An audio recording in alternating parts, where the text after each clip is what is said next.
want to make a video on the concept of democratic failures today, just defining the concept. I want to make some future videos on this in particular cases, and so I want to sort of just lay the concept out, and then so everyone's on the same page. So now, just diving into the concept, I'm going to define a democratic failure as a case when a democratic consensus goes and violates a democratic principles.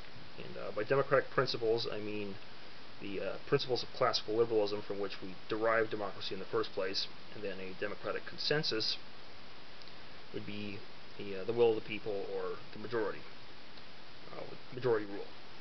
So now, a good example of this, and there are other examples of this that are a little more complex to explain, but a very easy example would be the case with slavery back in the 1800s or so, 1700s. And with this, we have slaves who are defined as, by the democratic consensus, are defined as 3/5 persons. So now, with them being defined as 3/5 persons, they go in and they have a 3/5 vote, and that's tallied up, and you have, say, 51% of the people going one way, 49% of the people going the other way, or 49% of the votes going the other way.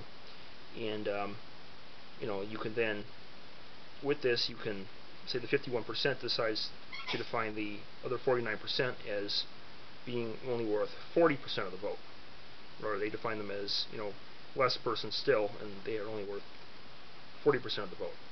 And you can keep going on like this, and this is of course correct because it's democratically the correct democratic consensus. If we assume the assumption, we bring the assumption in that democracy is sort of always right, which I've kind of heard bandied around mindlessly these days.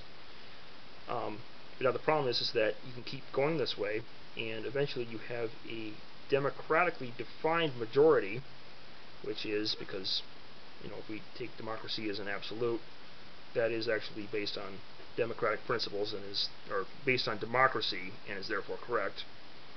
But the problem is that in reality it's only a minority of the people making the decisions, and so therefore it's not democratic. And so in this case we have a case where it's both a democracy and not a democracy at the same time, which is of course a contradiction. And so this is basically democracy contradicting itself, and that's a failure right there. So now this concept is going around that democracy is somehow sacrosanct, or above criticism. The will of the people is always right. Vox populi, vox Dei. That falls apart under examination. So just to explain that. And then of course the question is, what do you do when there is a democratic failure?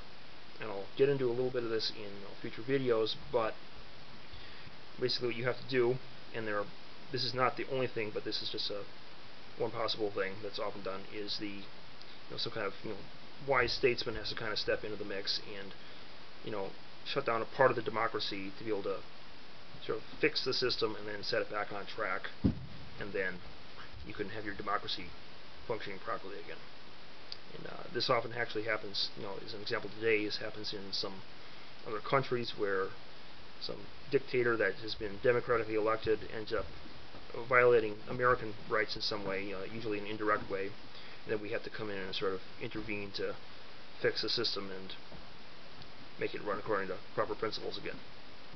Well, that's the democratic failure. I hope you guys like it, and I'm looking forward to do future videos. Hope you tune in with those. See you guys later. Bye.